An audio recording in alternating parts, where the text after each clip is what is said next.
What's up, everybody? Welcome back to another episode of It Came From Facebook. We're going to look at cursed motorcycle listings and try to find some nuggets in between all these little bits of coal here on Facebook Marketplace, trying to find good motorcycles for sale on Miami, Florida's Facebook Marketplace listing. Florida always seems to roll out some peculiar and interesting bikes, but I've got a great selection for you guys here. Some really good listings so you can see what you could find in your local area, and some not so great listings so you can see what to avoid.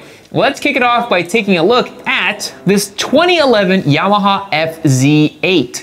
So the FZ8 is a very interesting motorcycle. This is before Yamaha released the MT-09 or FZ09 platform. So you're working with a big bore inline 4-cylinder bike, a little nondescript in my opinion. If memory serves me correctly, the FZ8 has some derivative of the R6 frame because I see a nice big aluminum twin spar frame holding this motorcycle's engine, suspending it in place right here. And even though this is a 13-year-old motorcycle, I think it looks pretty good. It definitely looks last generation. Like you can see on the dash here, no modern motorcycle would have a dash like this, but honestly, I kind of like it. You see here, it's on some nice sport touring spec rubber. It looks pretty clean. Chain looks good, sprockets look good. Everything looks relatively clean on this machine, and I really like to see it, to be honest. Let's see what the listing description says. It says Yamaha FZ8 Phaser 800 2011, clean title, 999 motors, Miami Lakes. And that is all the information we have. So we don't know if it's been recently serviced. I assume if it's at a dealership, they must have gone through it with at least some sort of comb. We're not going to say a fine-tooth comb because you never know what kind of dealership we're working with here. But, you know, 21,500 miles, you're going to be probably due for a valve check on this machine. But yeah, it looks really clean and everything shakes out to be pretty good. So this is an example of a great second motorcycle you could go and buy and really enjoy for not a whole lot of money. I mean, $5,000 would get it done. Granted, you're buying from a dealership, so they're going to try to throw in some sort of sneaky fees in there. And the good thing is they'll handle your title and paperwork for you, which is always nice. You don't have to go to the DMV and get all that done. I don't like going to the DMV in my spare time if I can avoid it. But yeah, something like this, Yamaha FZ8, a really nice second motorcycle for someone. You could pick this thing up, have a ton of fun with it, sell it for about what you paid for it after a year, and, you know, no harm, no foul. So these kind of bikes are such gems to me. The early 2010s inline 4 Japanese motorcycles, the naked bikes, the ones that people don't really have a very strong attachment to. The FZ8 actually is a pretty decent bike. It doesn't have the weird wonky handling of a first generation FZ09, which is a bike that I actually owned, and those bikes have a little bit of weirdness about them. So kind of a hidden gem. Gonna rate this one an 8 out of 10. Let's keep it rolling. All right, up next is a classic, a 2007 Kawasaki 250, little Ninja 250. Boys, this is the OG beginner bike, the unkillable little baby Ninja. $2,000 gets it done for this on this seller right here. 11,500 miles on the clock. That is really low for a damn near 16 or 17-year-old Ninja 250. So, seller's description says, 2007 Kawasaki Ninja 250 EX, bike need nothing. Shoot me offer, trades are welcome, clean Florida title, fresh oil, filters, brakes, pads, coolant, chain, and sprockets. Awesome. Tires are over 75%. This bike is never really used, sits most of the time. So a little motorcycle like this sitting most of the time can actually be kind of bad for it, especially if memory serves me correctly. These 2007 250s, this was before they switched this model to EFI, electronic fuel injection. I think the Ninja 250 got that in 2009, if memory serves me correctly. And so these kind of, I think this would technically be a second generation Ninja 250, which ran for like 20 years unchanged. I believe these are carbureted. So if this had sat for a long time and it's carbureted, this might not be the best buy. But it looks in really good condition for 2,000 bucks. I mean, the guy looks like he took care of it. It's got a center stand, for God's sake. That looks great. And yeah, it's a little dorky. It's not the coolest thing in the world, but it's $2,000. That's less than an exhaust and an ECU flash for some modern naked motorcycle for a lot of bikes nowadays. And for you to just get out there on the road and start learning how to ride, something like this would be just perfect. This is going to literally allow you to do all of the motorcycle things you want to do for $2,000. I mean, even a high school kid if you can somehow scrounge and save 200 bucks a month, you know, maybe you skip going out with your friends, maybe you stack up all your quarters from your part-time job at, you know, Jimmy John's or whatever. In a short amount of time, you can accumulate $2,000. That's not a lot of money, and you can get a whole functioning motorcycle for that. So I really want you guys to stay focused out there. If you don't have a bike yet and you have a dream of getting a bike, don't let the prices deter you. Don't let your idea that you need to go get a brand new Ninja 500 for $8,000 out the door, finance it, all that stuff. You can literally just scrounge together some cash and get something like this, because they're available in almost every single market. And again, yes, I would probably remove the dorky red flames, just make it nice and silver, and just freaking use the thing, man. That is a sweet ride. And now it's kind of like a classic, I think, and it kind of has like a kind of retro charm to it. So I'm gonna rate this one another 8 out of 10. Miami, Florida is impressing me, but let's keep it moving. All right, up next is a really cool one, a 2009 Buell 1125CR. So if you don't know, Buell was a subsidiary of Harley-Davidson owned by a gentleman called Eric Buell. He used to create race bikes back in the 80s and 90s, and he had a deal with Harley-Davidson where he kind of co-branded and co-created bikes with some of their funding. I think Harley owned 49 or 51% of Eric Buell. I can't remember the story exactly. Basically what happened was around 2009, 2010, though, Harley-Davidson decided to shut down their little sport bike project that they had going on. And I think it's really sad because Buell motorcycles are some of the most interesting bikes that I've ever ridden or looked at or done anything with. They have a lot of unique designs about them, such as the fact that the gas is inside of the frame. You actually fill the thing up, the gas goes in the frame. There's oil in the swing arm, if I remember correctly. Like, Eric Buell had this whole thing about putting liquids inside of like components of the motorcycle. I'm not sure why. They have the big perimeter brake up in the front. I'm not sure if you can see that, but you see on this side of the motorcycle, there's no brakes, there's no disc, because on the other side, there's a big old perimeter. I got the chance to ride a Hammerhead 1190 last year, had it as a loaner bike. And so you see that big old frame right here, actually gas goes in there. So the Buells are very interesting. The weird part about them is they used hopped up Sportster engines. So this Buell 1125CR uses like the super hopped up Sportster motor. Later down the road, Buell actually got these Rotax engines, these big powerful V-twins, but these are the old Sportster variants. So seller says, for sale, my 2009 Buell 1125CR. I've owned it for 6 years, and it's the best bike I've ever owned. So that's one thing. Buell owners, dude, they love their bikes. They love, love, love their bikes, and they are all about them. I think that's so cool. Selling because I'm moving away. So he's got a clutch slave cylinder, a Jardine RT5 exhaust, ECM flashed and tuned, Buell tooth. I'm not sure what Buell tooth is. SH87 regulator rectifier, a must for these Rotax engine Buells. I guess this is a Rotax one. I apologize. This is not a old Sportster engine. I must be incorrect then. Well, excuse me. I'm so sorry. I'm not a Buell savant or expert.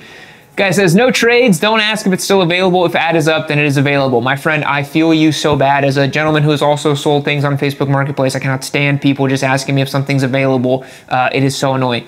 No test rides unless cash in hand and you're willing to buy, you drop it, you buy it. Yep, guy knows what he's about, knows what he's got. I think $4,900 is a relatively fair price for it.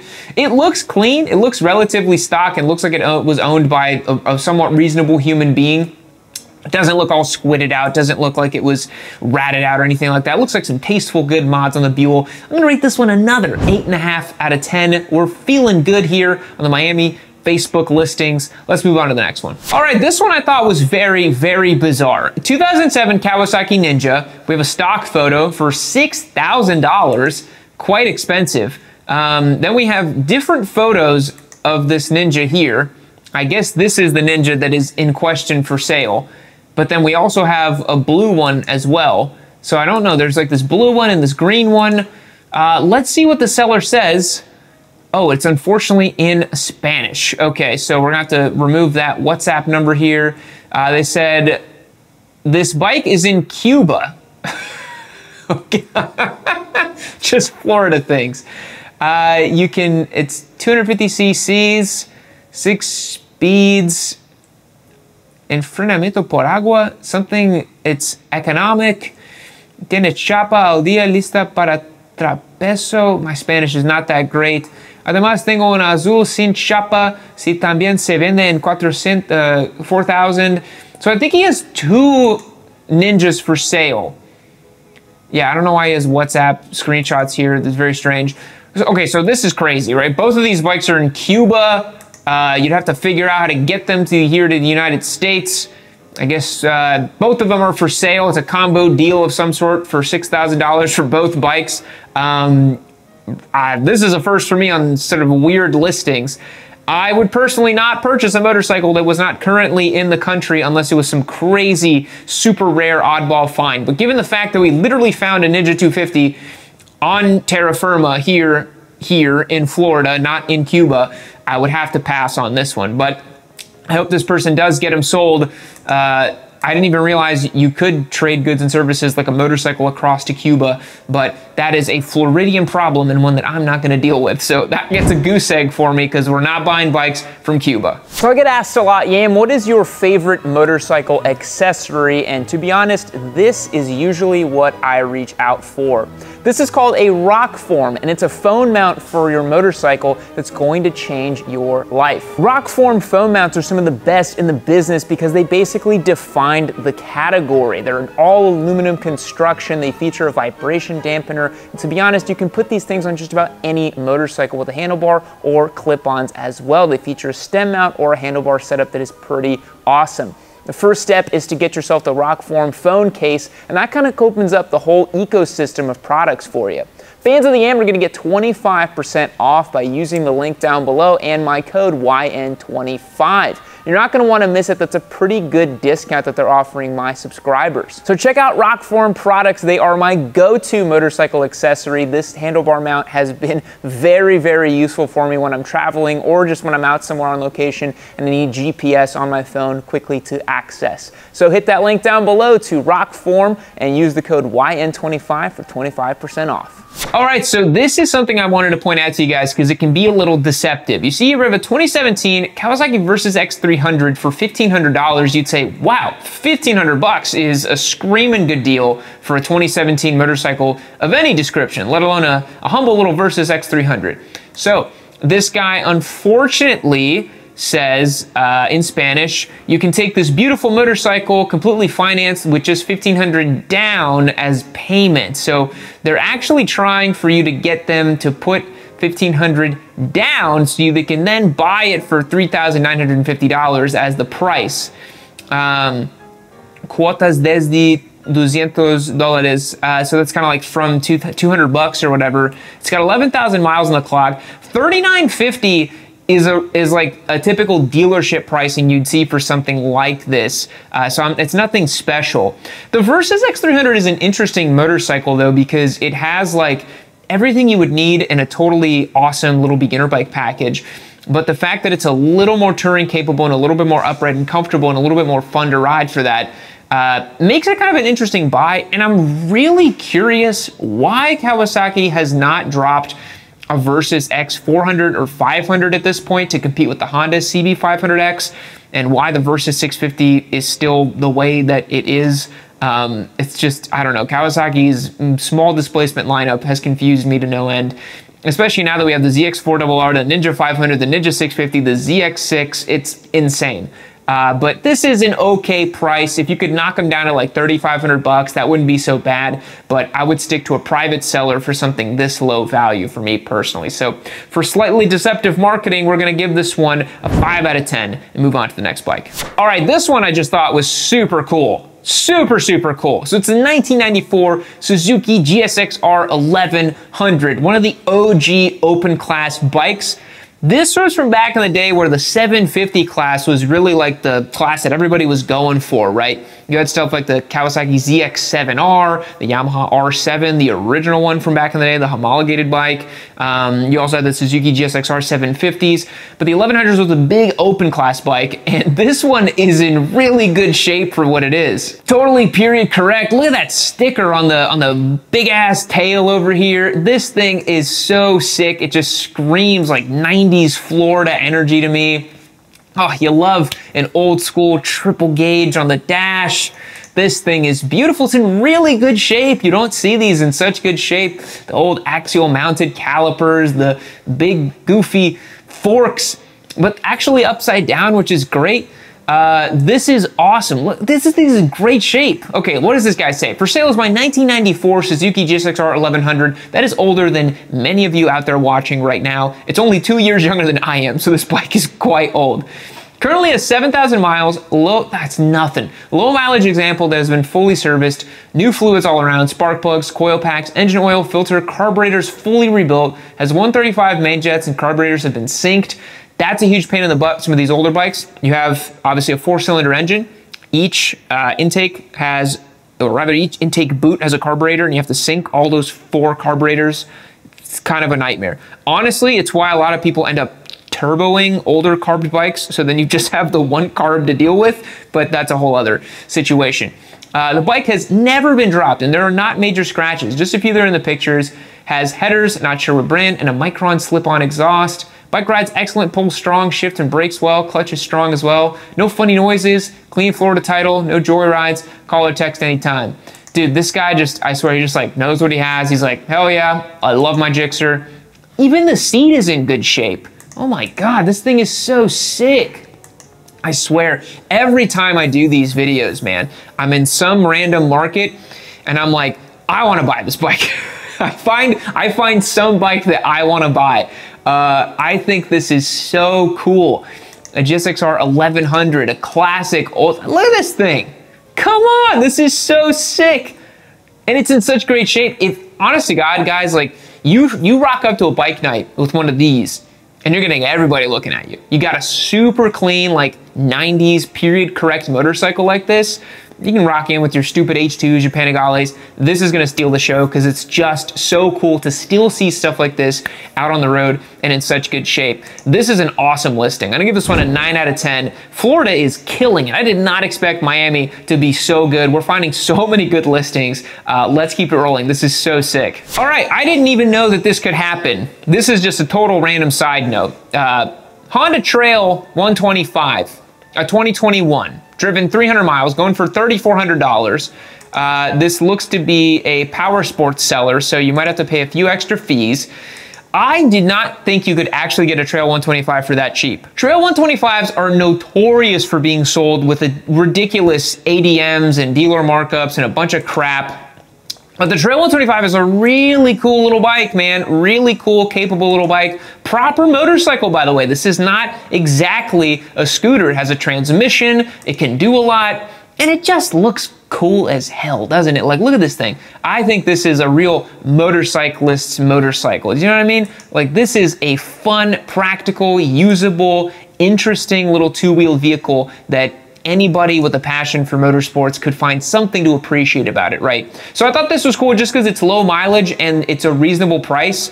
I guess no one ever used this thing for its intended purpose, but I think it is really cool and really adorable, and I once again want to buy another thing on the damn Facebook Marketplace. I gotta stop doing these videos because I'm gonna end up with something in my garage that I don't need. So this one I'm gonna rate another 8 out of 10. Miami, Florida, killing it. Let's move on to our next bike. All right, the last one for today, and it's one of those, I'm pointing this out so you guys know what to look for. 2024 GTX 250 EFI, 0 miles, 6 speeds, financing available, $50 down, $3,300 for this thing. Do you guys think this looks familiar? Does this bike look familiar to you if you have been on the Yami Noob channel at all? Does this muffler and this rear assembly and everything else look familiar to you? This is a freaking Boom BD250. This is a Chinese clone crap bike. Oh my God, that is hideous with the freaking projector lights.